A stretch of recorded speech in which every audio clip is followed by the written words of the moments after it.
우리 하나님의 말씀은 구약성경 하박국 2장입니다. 하박국서 2장에 있는 말씀을 제가 읽어드리겠습니다. 하박국서 2장 1절에서 3절까지 4절까지 있는 말씀입니다. 하박국 2장 1절에서 4절까지 있는 말씀, 구약성경 1303페이지 하박국 2장 1절입니다. 내가 내 파송하는 곳에 서며 성루에 서리라.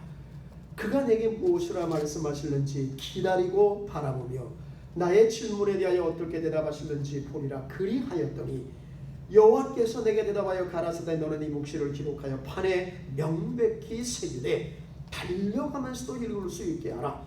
이 묵시는 정한 때가 있느니 그 종말이 속히 이르겠고 결코 거짓되지 아니하리라. 비록 더딜지라도 기다리라. 지체되지 않고 정령 응하리라. 보라, 그의 마음은 교만하며 그의 속에서 정직하지 못하니라. 그러나 의인은 그 믿음으로 말미암아 살리라. 아멘.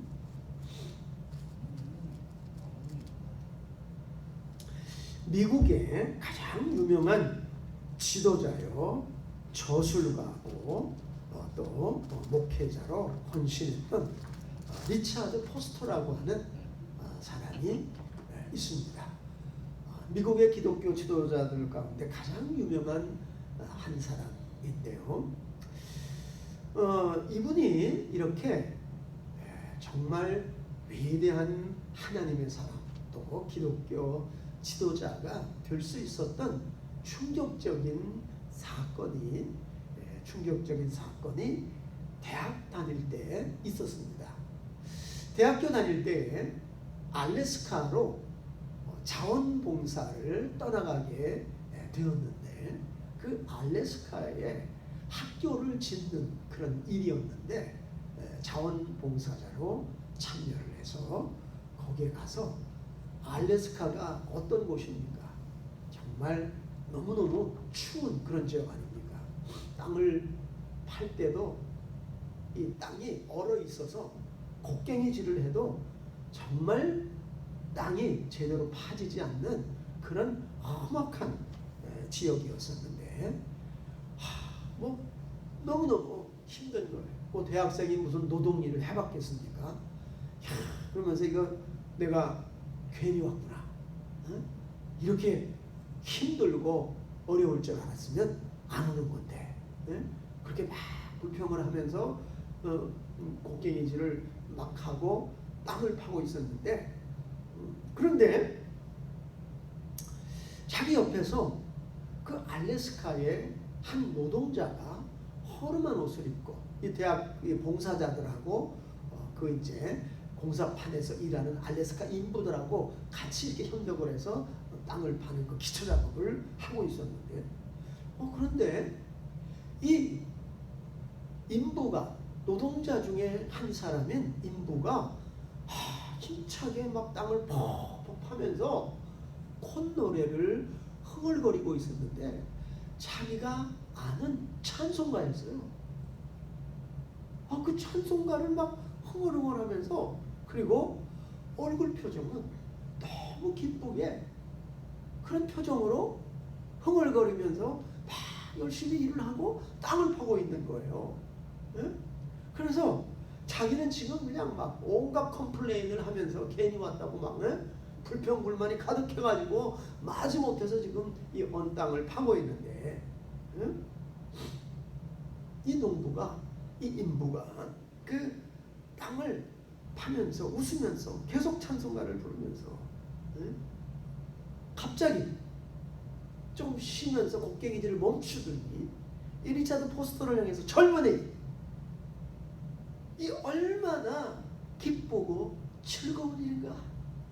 이곳에 학교가 세워져서 우리의 어린아이들이 이곳에서 공부를 하고 그들이 장차 훌륭한 사람이 되어지고 이 얼마나 귀한 일인가. 젊은이 우리는 지금 하나님의 영광을 위해서 이 학교를 짓고 있는다네. 기쁜 마음으로 일하라. 일하세나? 아니, 이 정말 막노동자가, 예? 얼굴은 꾀채째하고 옷은 남루하고, 예? 그런 이 막노동자의 입에서 이 학교를 짓는 일은 하나님의 영광을 위해서 하는 일이기 때문에 우리가 열심히 해야 된다네. 이 리차드 포스터 청년은 어릴 때부터 주일학교에 나가고 열심히 교회를 출석하고 헌신하던 그런 사람이었어요. 그런데 생판 알지도 못하는 이 알래스카의 막노동자의 입에서 하나님의 영광을 위해서 이 학교를 짓는다고 하는 그 말을 들었을 때 엄청난 충격을 받았어요. 자기는 지금까지, 예? 자기 자신을 위하고 자기 자신의 장래를 위하고 또 심지어는 자기의 사랑하는 애인을 위하고, 그런데 하나님의 영광을 위해서 뭔가를 한다고 하는 생각은 한 번도 해본 적이 없어요. 그리고 더군다나 이렇게 힘들고 고된 일을 하는데 하나님의 영광을 위한다는 그러한 생각을 가지고 일을 한다고 하는 건 꿈에도 생각을 해도 자기 마음에는 불평불만이 가득 차 있었는데 이 막노동자의 일에서 하나님의 영광을 위해서 일하라. 그런데 이 리차드 포스트는 그것이 그의 인생의 좌우명이 되었어요. 내가 이제부터는 어떤 일을 하더라도 그것이 나에게 유익을 가져오는 것 같지 않은 일이라고 할지라도 하나님께 영광이 되는 일이라면 내가 온 정성과 온 힘을 다해서 하겠다. 그것이 그의 삶의 모토가 되어졌어요. 그래서 그는 위대한 하나님의 사람이 될 수가 있었습니다. 여러분, 저는 오늘 이 하박국 말씀을 통해서 의인의 삶, 성도의 삶이 어떠해야 되는가, 구원받은 우리가 의인인 줄로 믿습니다. 로마서에 보게 되어지면 하나님께서 우리를 의인이라고 불러주신다 그랬어요. 우리가 행위 때문에 의로워지는 것이 아니라 예수 그리스도를 믿는 그 순간에 하나님은 우리에게 의의 세마포 옷을 입혀주시는 줄로 믿습니다. 계시록에 보면은 이 의로운 세마포 옷을 입은 사람들만이 어린 양의 혼인잔치에 들어갈 수 있다. 하나님 나라에 들어갈 수가 있다. 왜? 이 의의 세마포가 우리의 모든 죄를 가려주는 거예요. 하나님은 우리의 죄를 보시는 것이 아니라 우리의 허물과 우리의 잘못을 보시는 것이 아니라 예수 그리스도를 통해 우리에게 입혀진 그 의의 세마포 옷을 보시고 우리를 의인이다 이렇게 불러주시는 줄로 믿습니다. 그렇기 때문에 우리가 천국에 들어갈 수 있는 거예요. 그렇기 때문에 우리가 하나님의 자녀가 된 줄로 믿습니다. 그러면 이제 우리의 삶이 어떠해야 되는가? 자, 먼저 2장 1절 하박국을 통해서 한번 살펴보는데요. 2장 1절을 같이 한번 읽어봅시다. 시작. 내가 내 파수하는 곳에 서며 성루에 서리라. 그가 내게 무엇이라 말씀하실는지 기다리고 바라보며 나의 질문에 대하여 어떻게 대답하실는지 보리라. 그리하였더니, 자, 먼저 여기 보니까 하박국이 내가 내 파수하는 곳에 서며 성루에 서리라. 자, 성루에 파수대가 있습니다. 그 파수대는 어떤 곳이에요? 아주 높은 망대예요. 그러니까 거기에서 뭘 하느냐? 가장 중요한 사명은 적군이 침입해 들어오는 것을 파수꾼은 미리 알고 알려야 됩니다. 그것이 파수꾼의 사명이에요. 요즘 말로 하면, 군대 말로 하면 쉽게 말하면 보초병입니다. 제가 군대에서 전방에 근무를 했어요. 밤에 1시, 2시에 거의 매일 나가서 이제 한 2시간, 3시간 보초를 서는데 그 언덕 위에 이렇게 그 산 그 언덕 중턱에 올라가 가지고 보초를 씁니다. 그러면 저쪽 반대편에서 이제 그 오는 누군가가 물체가 움직이고 오는 것을 유심히 살펴야 돼요. 왜? 적군들이 북한에서 간첩들이 그 야밤을 틈타 가지고 넘어올 수가 있단 말이에요. 예? 그것을 빨리 알려요. 제가 또 근무했던 곳은 그 탄약고였습니다. 그래서 어마어마하게 큰 산들을 파가지고 그걸 전부 다 탄약고로 만들어놨어요. 그래서 웬만한 그 풋볼 경기장 하나만한 그런 어마어마하게 큰 탄약고들이 산 곳곳에 그냥 다 이렇게 파져 있어요. 그리고 그 안에는 엄청나게 많은 폭탄들이 저장이 되어져 있었습니다. 그래서 만일에 경계병이 지금 다 잠들고 있잖아요. 깨어있는 사람은 경계병밖에 없어요. 보초밖에 없어요.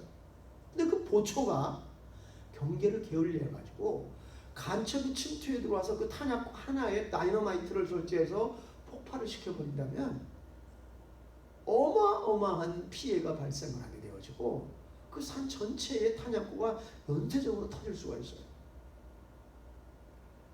그렇기 때문에 보초는 너무너무 중요한 사명을 가지고 있습니다. 지금의 보초를 옛날에는 파수꾼이라고 불렀어요. 성루에 높이 올라간 그 망루에 서가지고 파수꾼은 항상 살펴야 돼요. 적군이 오게 되면. 적이 항상 언제 옵니까? 대낮에 오진 않아요. 밤에, 야밤에 몰래 침투해 들어오기 때문에 항상 경계를 해야 됩니다. 우리는 영적인 파수꾼인 줄 믿습니다.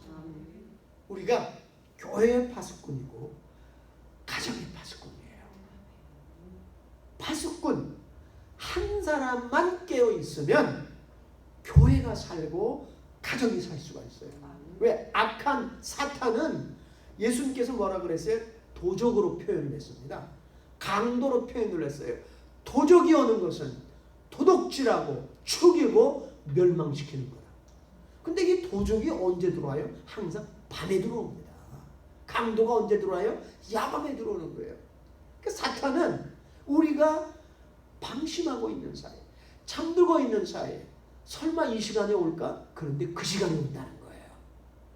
우리가 깨어있기가 힘든 시간, 정말 졸려서 힘들고 어려운데 그 시간, 한밤중에 1시, 2시 되는 그 야밤에 적군이 침략하듯이 사탄은 우리의 삶에 그렇게 침입을 한다는 겁니다. 그렇기 때문에 우리가 하나님의 말씀에 굳게 서서 감시를 해야 돼요. 살펴야 됩니다. 사탄이 지금 어디에 침투하고 있는가? 내 삶에, 우리 가정에 어디에 이 사탄이 지금 들어오고 있는가? 역사하고 있는가? 여러분, 이 병균이라고 하는 것은 우리 몸에 들어올 때 가장 약한 곳을 때립니다. 제일 우리가 약하다고 생각하는 곳을 병균이 침입해 들어와서 때려버려요. 내 몸에 약한 부분들이 있잖아요. 응? 강한 부분은 안 건드려요. 약한 부분은 항상 때립니다. 이 코로나가 무서운 게 뭐예요? 기저질환 있는 사람들. 예? 기본적으로 질병을 갖고 있는 사람들이 굉장히 위험한 게 약하잖아요. 약한 면이 있어요. 이게 들어와서 거기를 때려버리니까 이게 사실 코로나는 치사율이 낮은 질병이에요. 이게 전염병이에요. 그런데 기저질환이 있는 사람들, 즉 몸에 약한 면이 있는 사람들이 침입을 당하게 되어지면 면역성이 약하기 때문에 큰 곤욕을 치를 수 있고 생명까지 이룰 수 있다는 거예요. 이 병균도 아는 거예요. 약한 곳이 어딘가. 여러분 복싱 선수가 경기를 할 때 어떻게 돼요? 상대방의 약한 곳만 때립니다. 상대방이 코피를 흘리고 있어요. 한 대 맞아가지고. 그럼 저 코피 나네? 저기 때리지 말아야지. 그리고 배만 때리고 그럽니까? 코피 터졌으면요. 코만 때려요. 코만. 어떻게 보면 굉장히 치사하잖아요. 야, 너 치사하게 내 코피 난 데만 때리냐? 소용없어요. 약한 데만 계속 때립니다. 언제까지? 그 선수가 쓰러질 때까지. 사탄은 우리의 약한 부분을 알고 있어요. 내가 어디를 건드리면, 어디를 공격하면 약하다고 하는 것을 알고 있기 때문에 거기를 계속 공격하는 거예요. 우리가 깨어 있어야 돼요. 깨어 있지 않게 되어지면 사탄은 몰래 들어온다 그랬어요. 도적이라 그랬어요. 강도 들어요. 강도나 도적이 들어올 때 나 들어간다 이러고 광고하고 들어옵니까? 항상 몰래 들어옵니다. 몰래 들어와서 뭐래요? 도둑질하고 죽이고 멸망시키는 이 끔찍한 일을 저지른다. 이 악한 일은 항상 은밀하게 모르게 진행이 되어진다는 거예요. 응? 제가 아까 기도 시간에도 기도하면서 우리가 서로 함께 기도했지만 이 지금 미국의 이 코로나 이 문제가 엄청나게 지금 파장을 일으키고 있어요. 왜? 이게 중국 우한에서 시작이 됐다고 하는, 그래서 중국 공산당이 이걸 일부러 퍼뜨렸다고 하는 거를 사실 트럼프 대통령은 계속 이걸 이야기했어요. 그런데 이 좌파 민주당 세력과 그 다음에 주류 언론들, 메이저 주류 언론들, CNN부터 시작해서 여러분 이 미국의 언론들이 얼마나 부패하고 타락했는지 몰라요. 어쩌다가 이 언론들이 이렇게 악한 짓에 동참을 하고, 아주 그냥 트럼프가 이 말을 했을 때 뭐라고 계속 정신병자 취급을 했어요. 미친놈 취급을 하고. 이게 자연 발생한 거지. 뭐 미국 이게 뭐 중국 우한에서 나왔냐? 그 다음에 이 전염병 총책임자는 파우치 박사라고 하는 사람도 이거 절대 미국에서 안 나왔다. 절대 중국에서 안 나왔다. 이거 그냥 자연 발생적인 거다. 그리고 수많은 과학자들 선동해가지고 이거 자연적으로 발생한 거야. 그런데 여러분 지금 파우치의 그 이메일 3,000개 이상 서로 이런 사람들하고 주고받고 그 이메일이 지금 폭로되기 시작을 했는데 이 파우치는 이 전염병을 알고 있었어요. 중국 우한에서 나왔다는 거 알고 있었습니다. 그리고 얼마나 많은 이 미국의 의사들이 이거 인위적으로 발생한 거예요. 왜? 코로나 바이러스를 연구한 수많은 과학자들이 이게 도대체 내추럴하게 자연적으로는 절대 이 바이러스가 사람에게 옮겨지지 않는다는 거예요. 이 동물 이 박쥐에게서 이게 그냥 직접적으로 누군가가 인위적으로 만들어 가지고 이 바이러스를 변형시킨 거예요.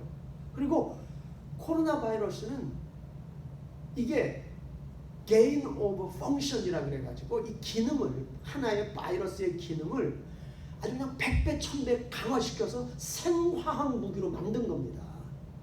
이게 중국이 오래전부터 생화학 무기 연구했잖아요. 그래서 이거는 100% 99.9% 100% 인간이 만든 거다.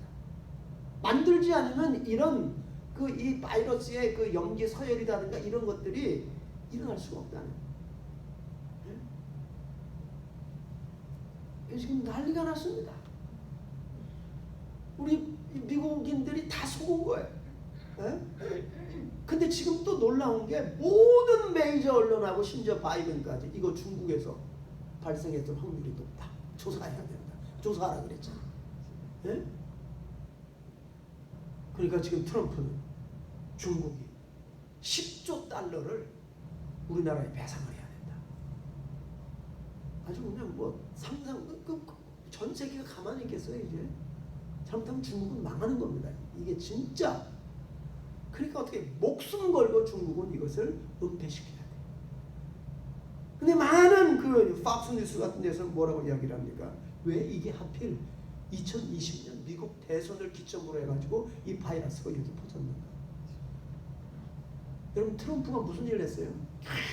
계속 중국 경제적으로 압박을 가해가지고 이 중국이 꼼짝 못하게 중국을 멸망시키기 위해서 그렇게 애를 썼잖아요. 그러니까 이 중국이 무기로는 안 되니까, 힘으로는 안 되니까 이런 생화학무기, 바이러스를 만들어가지고 퍼뜨려서 이 트럼프를 떨어뜨립니다. 어떻게? 부정선거로 떨어뜨리잖아요. 근데 이게 지금 어떻게 돼요? 이게 그냥 다 지금 드러나고 있어요. 부정 선거도 드러나고 있고, 이 코로나 바이러스도 지금 이 중국 우한에서 이게 그 연구실이 있잖아요. 근데 놀라운 게 파우치가 관계되어 있는 미국 연구소에서 이 우한에다가 돈을 계속 보냈어요. 2014년부터 이런 거 연구하라고. 그러니 이 얼마나 악한 일이에요. 400만 명 이상이 죽었어요. 전 세계가 너무나도 경제적으로 고통받고 사랑하는 사람들을 잃고 우리가 얼마나 고통을 당했습니다. 앞으로도 이게 언제 끝날지 몰라요. 이 바이러스가 계속 변형돼서 이게 퍼지니까. 은밀하게, 그들이 아주 은밀하게 이런 일들을 꾸몄는데 하나님은 공의 하나님이십니다. 너희가 은밀한 데서 행한 일을 내가 집 위에서 전파하리라. 이게 이제 집 위에서 전 세계에 이런 아주 사악한 일을 은밀하게 꾸민 자들의 그 음모가 백일하에 지금 드러나고 있어요. 그 드러나야 됩니다. 그리고 바이러스는요, 기원지를 반드시 알아야 돼요. 왜?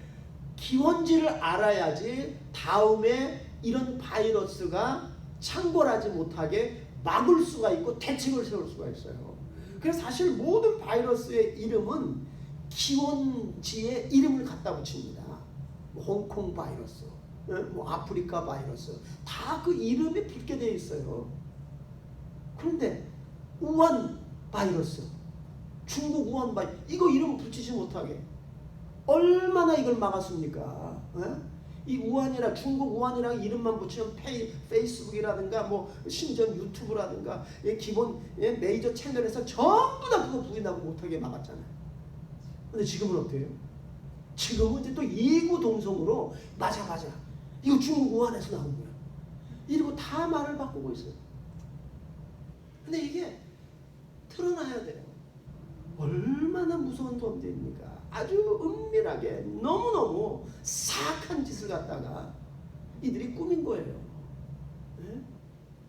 그리고 이걸 통해 가지고 우편투표 엄청나게 많이 해가지고 우편투표들 부정이 말할 수 없이 일어나서 거의 50개주 전부 다 해서 지금 부정이 일어났다고 하는 게 드러나고 있어요. 여러분 이게 왜 그러냐면 미국의 총 투표할 수 있는 사람의 맥시멈 인구가 약 1억 4천만 명 됩니다. 다 투표해야 그거밖에 안 돼요. 3억이지만 아이들 빼고 뭐 다 빼고 그러면, 그리고 100% 다 투표하나요? 60% 하면 많이 합니다. 그래서 맥시멈으로 최고 많이 투표해야 한 1억 4천만 명밖에 안 돼요. 그런데 이번에 몇 명 투표했는지 아세요? 1억 6,500만 명 투표했습니다. 도대체 1,500만 명이 도대체 어디서 나오고, 이거 투표할 수 없는 사람들이에요. 그러다 보니까 이번에 조사한 것에 죽은 사람이 수만 명이 투표하고, 100세 넘은 사람들이 수천 명이 투표를 하고, 그 전부 다 없어요. 그리고 지금 아리조나에서 조사해 보니까 우편 투표했는데 그 현장에 그 집에 가보니까 그 사람이 안 살아. 없어. 그런 사람들이 또 수만 장이 또 나와요. 수만 장이 막 수십만 장. 그래서 총 지금 아리조나 그 폴턴 카운티라고 하는 한 곳만 조사했는데도 거의 60만 표 이상의 부정 투표지가 지금 발각이 되고 있습니다. 여러분 그러면 거기서 바이든이 지금 몇 표 이겼는지 아세요? 한 12,000표. 그밖에 안 이겼어요. 그런데 60만 표 부정표야. 근데 이 60만 표가 다 누구에게 갔어요? 바이든에게 갔어요. 그 트럼프가 밤 11시까지 이기고 있다가 엄청나게 8만 표, 10만 표 이기고 있다가 밤새 다 뒤집어진 거예요. 그게 우편 투표가 그냥 막 박스채로 막 수십 박스 막 들어왔죠. 그게 전부 다 100% 바이든 표야 그게. 펜실베니아 같은 데는 13만 표가 나오는데 13만 표가 바이든 나올 때까지 트럼프는 100표 남았어요. 말이 됩니까? 이런 엄청난 부정이 있음에도 불구하고 부정투표 조사 못하게. 근데 지금 터지고 있어요. 지금 막 여기저기서 막 터져가지고 은밀하게 은밀하게 이들이 행했지만 하나님은 드러나게 하셨어요. 아멘. 그러니까 반드시 드러나야 돼요. 이게 안 드러나면 미국은 망합니다. 공산주의 국가 되는 거예요. 여러분, 우리는 깨어있는 파수꾼이 되어야 할 줄 믿습니다. 아멘. 의인의 삶은 내가 파수해야 되는 그 장소를 지키는 거예요. 한 사람만 깨어 있으면 돼요. 파수꾼 한 사람만 깨어 있으면, 가정에 한 사람만 깨어 있으면 그 가정은 절대 무너지지 않아요. 아멘. 하나님께서 이 땅에도 파수꾼들이 많습니다. 그래서 이 땅을 지금 긍휼히 여기시고 이런 잘못되고 사악한 무서운 범죄들이 폭로되게 하시는 거예요. 아멘. 이 땅을 치유하시고 이 땅을 고쳐주시고 바로 세우시게 하기 위해서. 자, 그 다음에 의인의 삶은 먼저는 자기가 파수해야 되는 그 장소에 어떤 일이 있더라도 서 있어야 되는 것이고, 두 번째로는 2장 1절에 읽었지만 내가 내 파수하는 곳에 서며 성로에 서리라. 그가 내게 무엇이라 말씀하실는지 기다리고 바라보며 나의 질문에 대해 어떻게 대답하실는지 보리라. 여러분, 한번 다 같이 한번 따라해 봅시다. 의인의 삶은 하나님의 대답을 기다리는 것이다. 여기서 하박국이 그가 내게 무엇으로 말씀하실는지 기다리리라. 무엇을 하나님께로부터 해답을 기다렸는가 하면, 첫 번째로는 왜 의인이 고난을 당하는가. 하나님을 잘 믿는 의로운 사람들에게 고난이 임하는 이유는 도대체 뭔가? 의로운 사람에게, 하나님을 잘 믿는 사람에게 고난이 임하고 어려움이 임할 때 주변에서 많은 사람들이 손가락질하죠. 하나님을 잘 믿는다더니 저 집이 왜 저 꼴이야?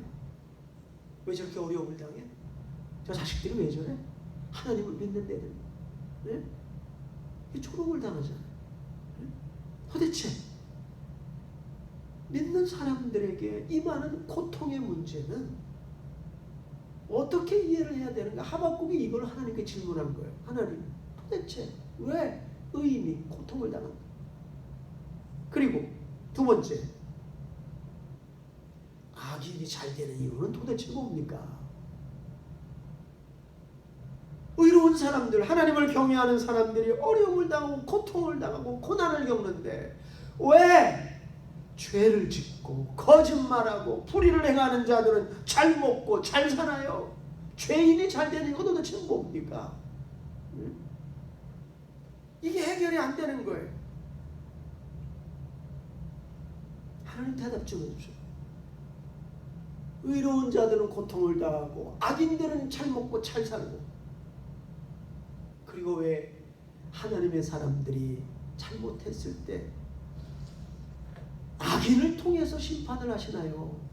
이스라엘이 범죄할 때 하나님은 항상 믿지 않는 이방 국가들을 들어서 심판하십니다. 그러니까 하박국이 그게 이해가 안 돼. 아니, 하나님이 직접 심판하시지 왜 꼭 악인들을 들어서, 악한 나라를 들어서 의로운 하나님을 섬기는 이스라엘을 심판하십니까? 그 이유가 도대체 무엇입니까? 이 질문을 하박국이 하나님께 던지면서, 하나님, 나에게 대답 좀 해주세요. 여러분, 하박국은 자신의 문제 해결을 위해서 사람을 찾아가지 않았어요. 지혜로운 자를 찾아가지 않았어요. 정치가, 철학가에게 묻지 않았습니다. 이건 우리가 정말 해결할 수 없는 어려움과 아픔과 고난이 있을 때 하나님께 물어야 됩니다. 하나님께 가지고 가세요. 왜? 하나님은 말씀하세요. 도울 힘이 없는 인생을 의지하지 말며 그랬어요. 우리를 도울 수 있을 것 같다고 생각했던 사람들은 결국은 우리를 도울 힘이 없다는 거예요. 네? 그리고 이 사람은 절대적으로 나를 도와줄 거야, 그렇게 철석같이 믿었는데 그 사람이 배신을 해요. 그 그럼 어떻게 돼요? 우리나라 속담에 믿는 도끼에 발등 찍힌다. 내가 이 사람을 너무 믿었는데, 나를 도와줄 거라고 믿었는데 그 사람이 배신을 해서 나를 오히려 죽이려고 하는 그러한 원수로 바꿔지는 거예요. 저는 우리 형제들이 다 목회자이기 때문에 이런 사실들을 참 많이 보았습니다. 철석같이 믿었던 사람들이 배신을 하고 돌아서는데, 야, 그러니까 이게 우리가 망연자실이라는 말이 있어요. 어떻게 저 사람이 어떻게 저렇게 배신을 하고, 어떻게 저렇게 악인으로 돌아서는, 어떻게 저렇게 탐욕에 사로잡힌 행동을 하는, 네? 너무나도 실망이 될 때가 많아요. 저 사람은 정말 철석같이 믿었던 사람인데 어떻게 저런 모습을 보이냐, 어떻게 저렇게 사악한 짓을 하냐. 네?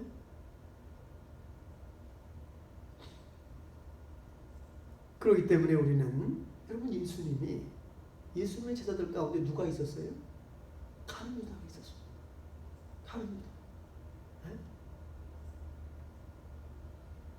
그 가룟 유다는 3년 동안 예수님을 다 따라다니면서, 예?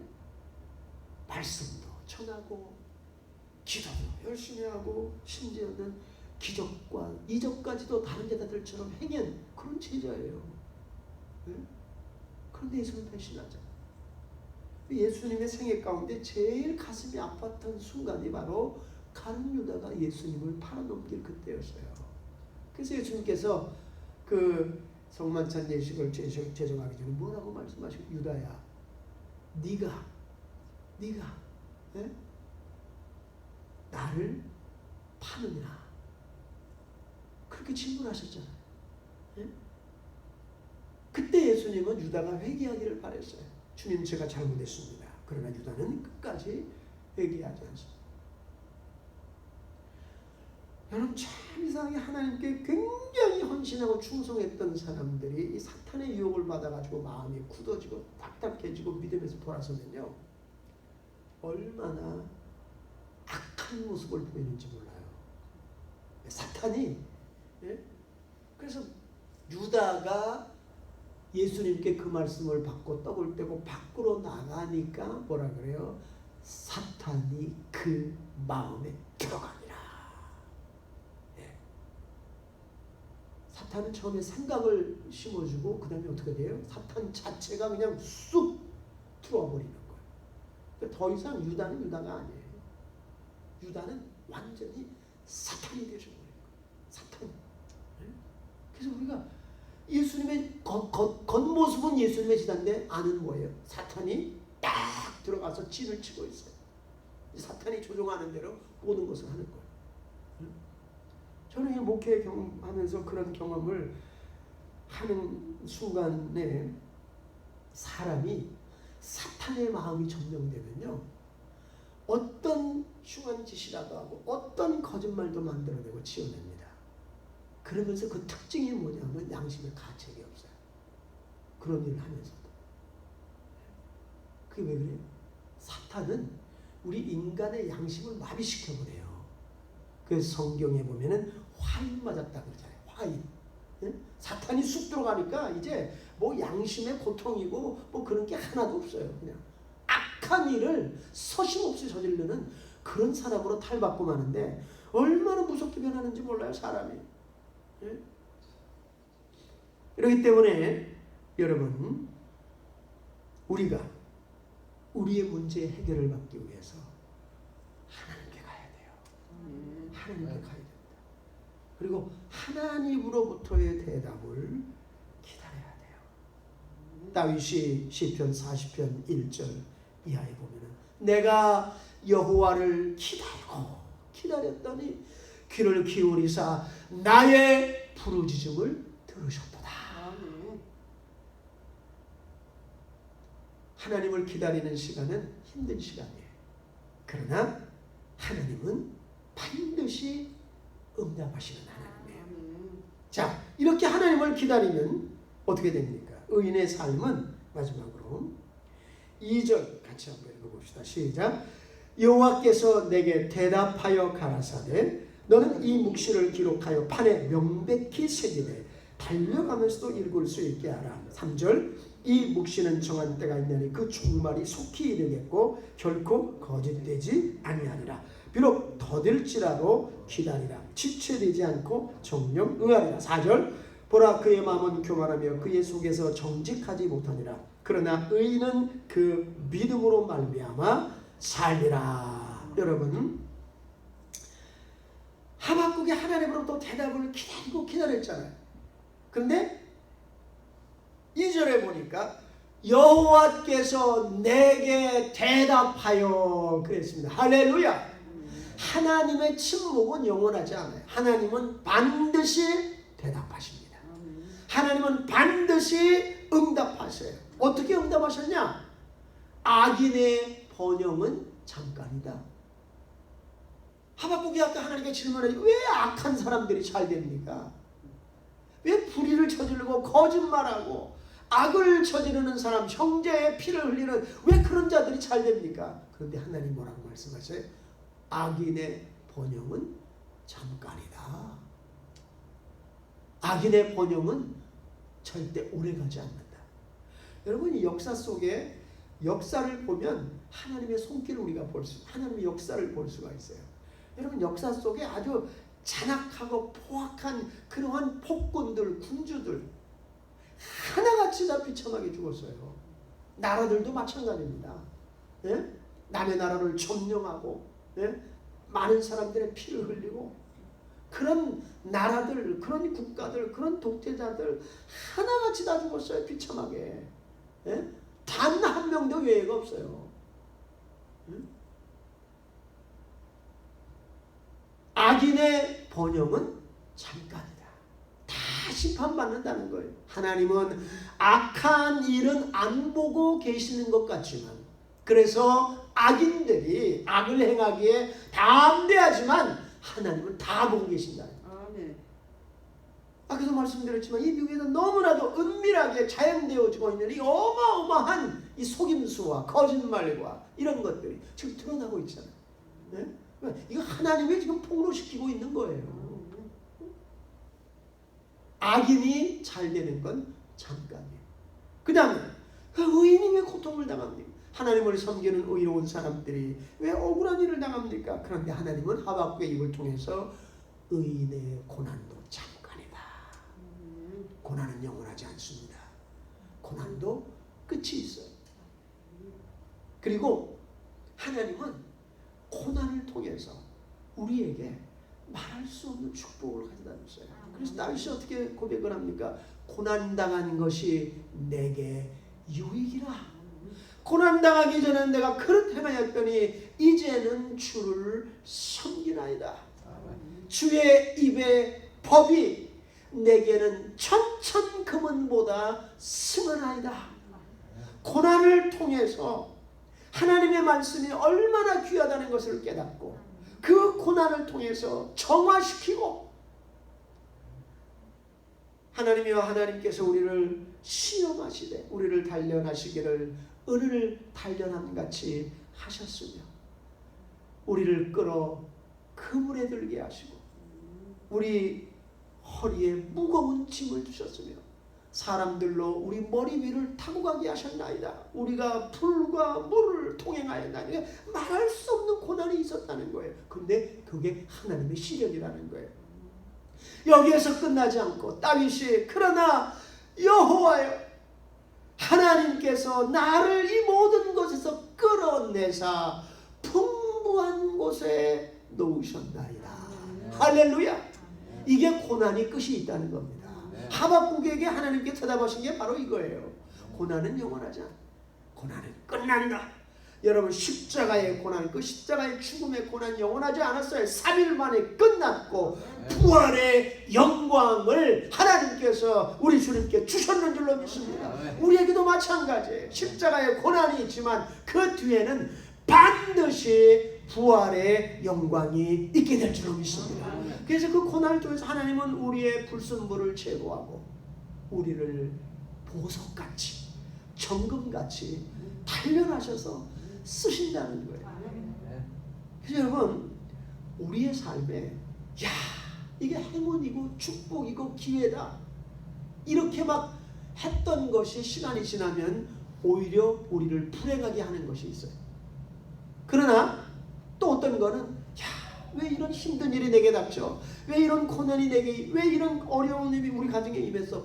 이렇게 생각했는데 그게 지나고 보니까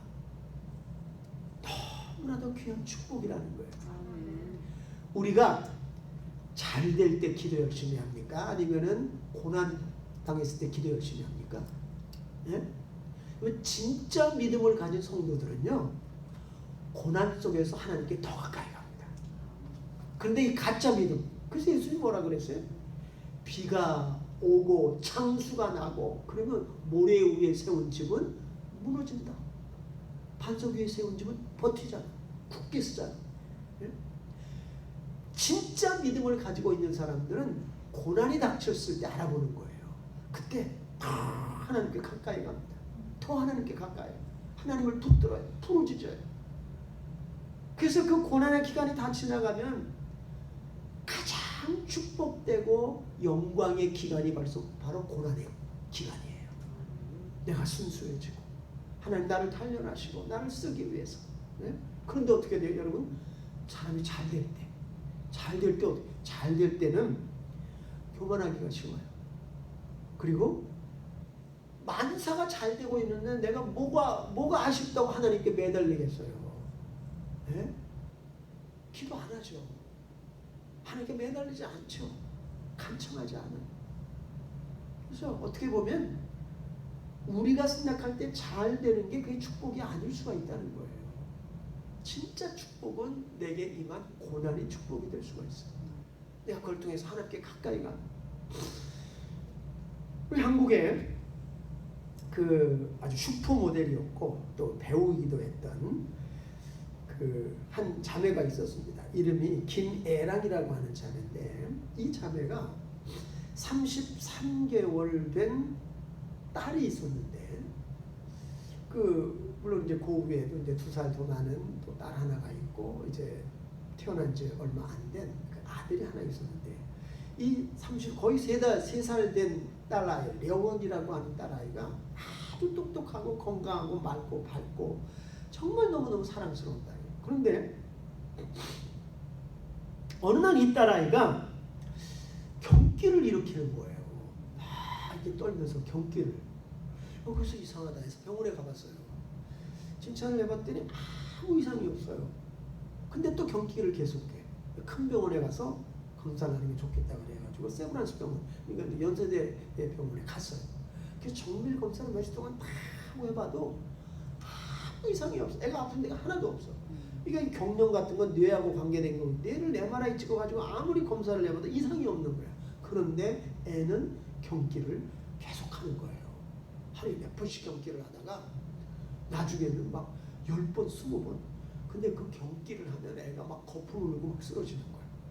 소위 말하는 이제 병원에서는 뇌전증. 이건 어려운 말이고 우리가 쉽게 이해하려면 간질병 막 발작하잖아요. 응? 저도 이 간질 환자를 제가 직접 몇 번 본 적이 있는데 이 멀쩡히 가만히 있다가도요 막 발작을 하면서 거품 물고 쓰러지고 길을 걸어가다가도요 이게 막 그냥 막 경련이 일으키면 이 거품 물고 쓰러지는 걸 제가 본 적이 있어요. 무서운 병. 그런데 이 증세가 점점 심해져가지고 어떨 때는 이 어린 아이가 하루에 50번에서 70번 경련을 하면서 막 이렇게 하는데 이거 정말 견디기 어려워요. 그 병원에 입원해가지고 이 뇌전증에 그 좋다는 그 약이 굉장히 독한 약들인데 그 약을 계속 먹었어요. 그래서 경기를 조금 이렇게 컴다운 시켰지만 치료되지는 않는 거예요. 그런데 이제 그 약을 4알 이상 먹으면 너무 독하기 때문에 어른들도 그렇게 먹지 못하는 그런 약인데 이 경기가 잡히지 않으니까 한 번 이 경련을 일으키면 거품 물고 쓰러지고 애가 온몸에 땀을 흘리고 막 막 소변 대변을 막 싸대는데 이거 뭐 정신이 없어요. 네? 그래서 할 수 없이 그 독한 약을 갖다가 계속 투여를 하고 있었는데 이제 그 약을 아이가 먹을 수 있는 맥시멈까지 전부 다 먹였는데도 잡히지 않는 거예요. 더 이상 먹이면 생명의 위험을 느끼기 때문에 담당 의사가 뭐라 그러는가 하면 이제 딱 한 가지 방법이 남았다. 그것은 금식요법이다. 이 뇌전증에 걸린 사람들이 이걸 뭐 어린애만 오는 것이 아니라 청소년들에게도 어른들에게도 찾아온다 그러더라고요. 이 약이 안 통하면 금식을 하는데 이 금식을 하면 이상하게 이 뇌에 좋은 물질이 나오면서 이게 치료되는 수가 있다. 근데 지금 이제 3살 먹은 애잖아요. 예? 근데 그 병원에서 그래도 지금 한 2달 이상 지났기 때문에 그래도 안 잡히니까 의사가 마지막으로 이 경기를 잡기 위해서 이제 한번 금식요법을 한번 해보자. 근데 이 자매는 이 김혜랑이라고 하는 이 자매는 아주 그 모태부터 신앙이고 부모들이 독실한 신앙이냐. 그래서 아이가 아프자마자 하나님께 살려달라고 고쳐달라고 기도를 했는데 그게 되질 않았어요. 근데 이제 그 금식을 하면 이게 뭐 3일이 걸릴지 일주일이 걸릴지 모르는데 효과가 있을 때까지 아이는 병원에서 주는 영양제 외에 일체 어떤 음식도 섭취할 수가 없어요.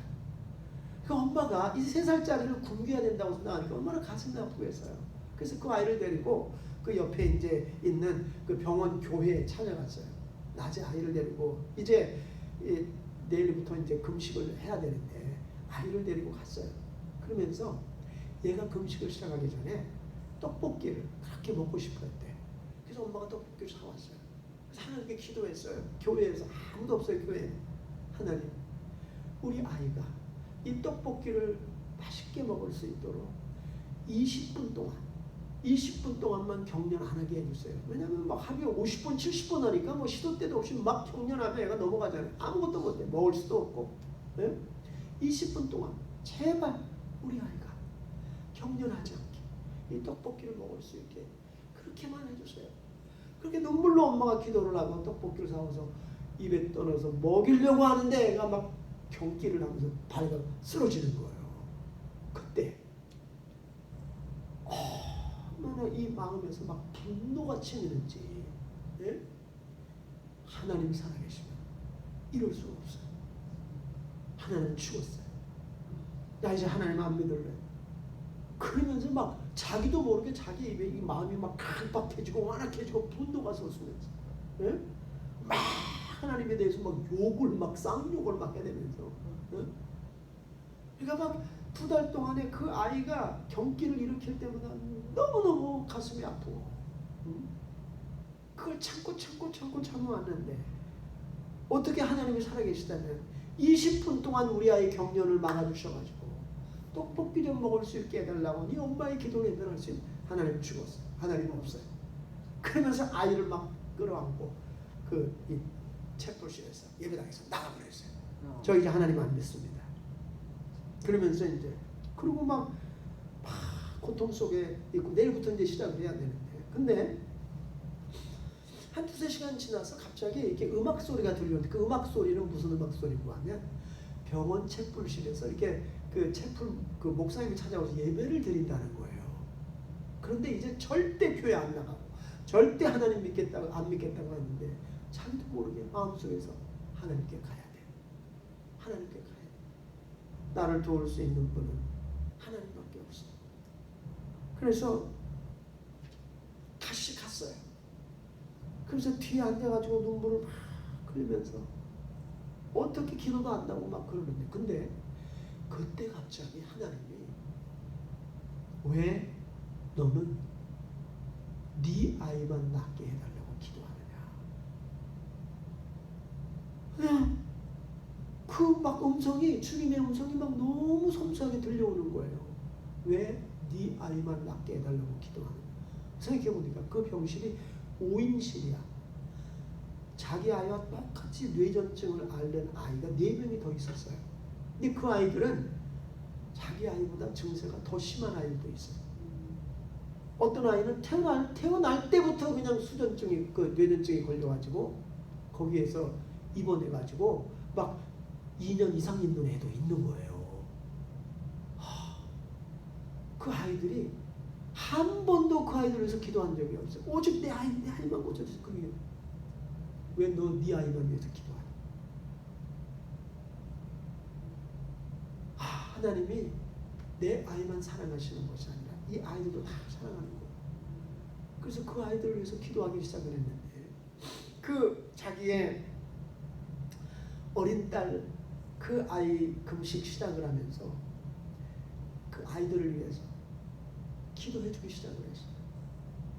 근데 자기 딸이 같이 다니면서 기도를 하는 거예요. 근데 거기에 염주를 항상 팔에 걸고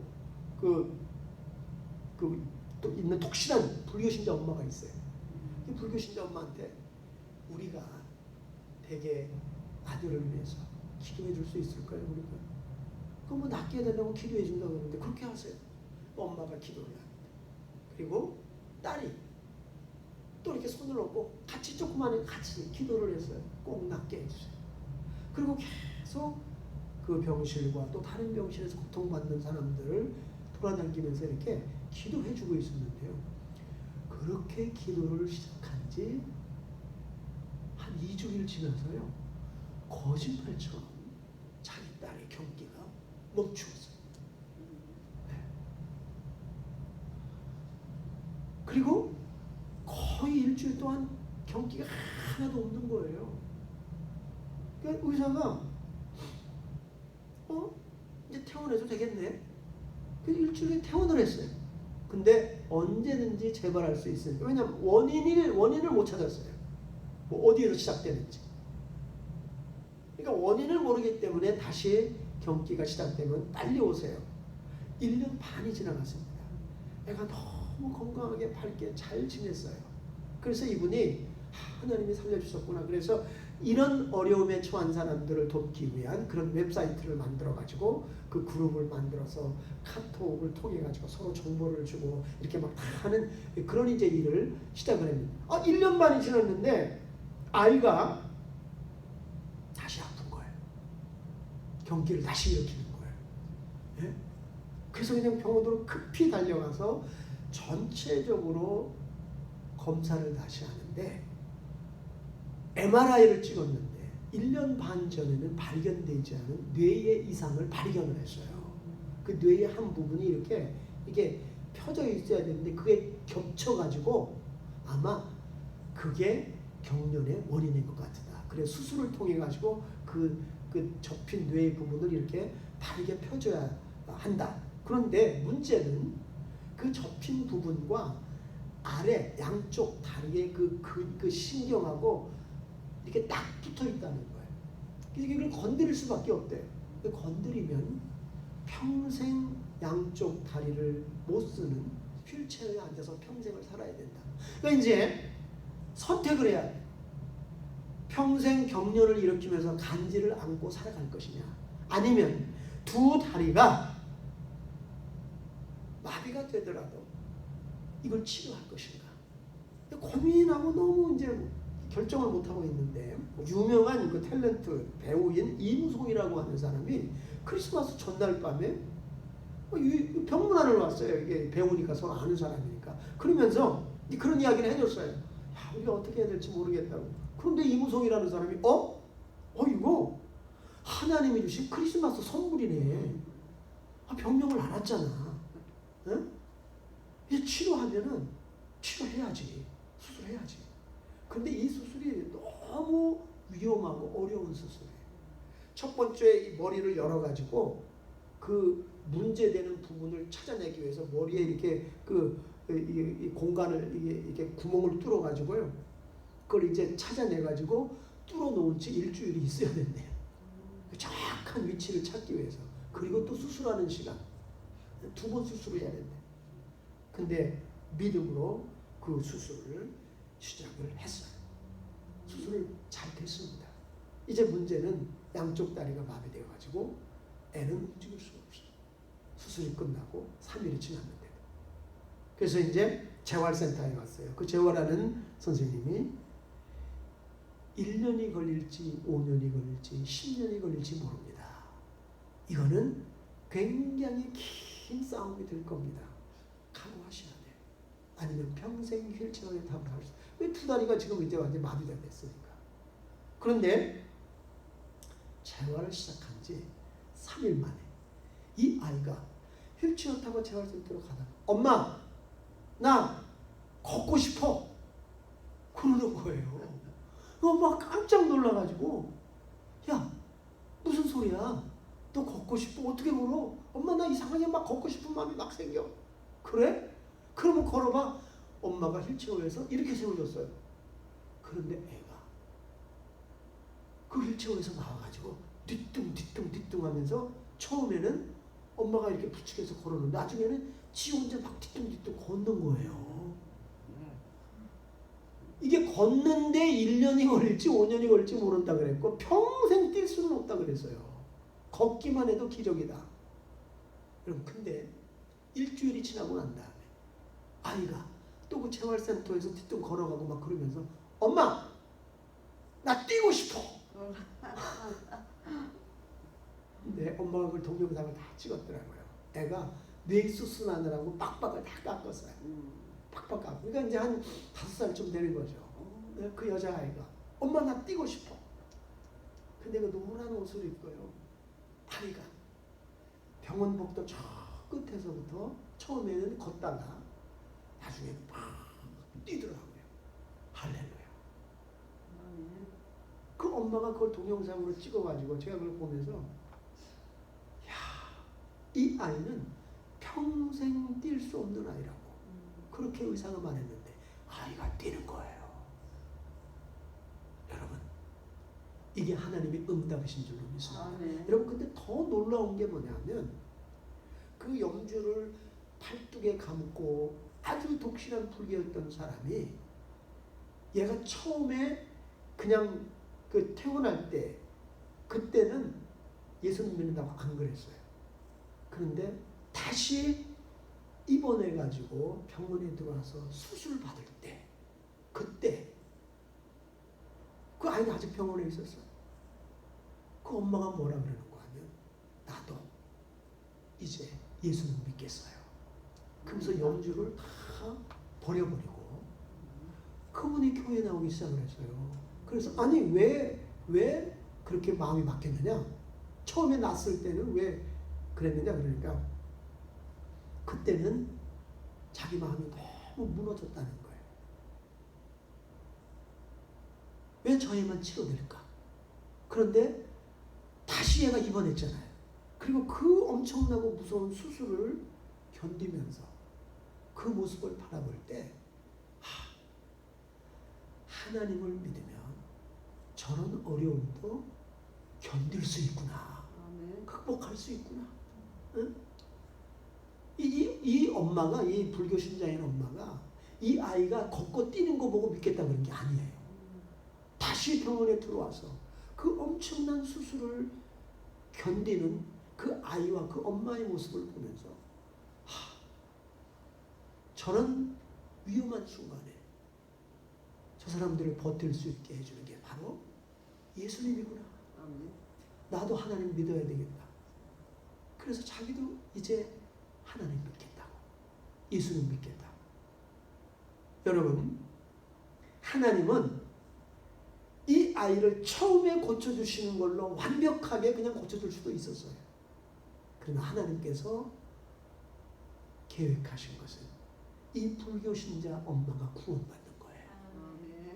천하보다 귀한 그 생명이 구원받는 겁니다. 다시 이 아이가 입원하는 걸 통해서 그 불교 신자가 엄마가 구원받게 되어지고 그것뿐만이 아니에요. 그 주변에 그 안 믿던 사람들이 전부 그 카톡에 다시 이렇게 가입을 하면서 그들이 믿음 생활을 하게 되어지고 서로 격려하게 되어지고. 여러분 하나님은 반드시 응답하십니다. 우리는 하나님으로부터 응답을 기다려야 돼요. 의인의 고난, 우리가 받는 어려움은 결코 영원하지 않습니다. 결코 평생 지속되지 않아요. 하나님이 반드시 응답하셔서 우리가 겪는 고통과 어려움과 환난을 통해서 영광 받으시고 하나님께서 하시려고 하시는 크고 놀라운 일을 이루실 줄로 믿습니다. 기도하겠습니다.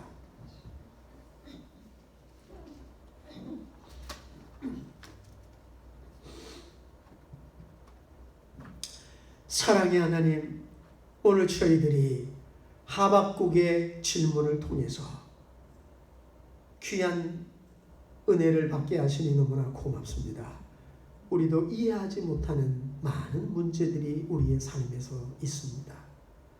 왜 이런 어려움이, 왜 이런 고통이 나에게, 우리 가정에 임할까? 이런 생각이 들어오면 낙심이 되어지고 좌절할 때가 있습니다.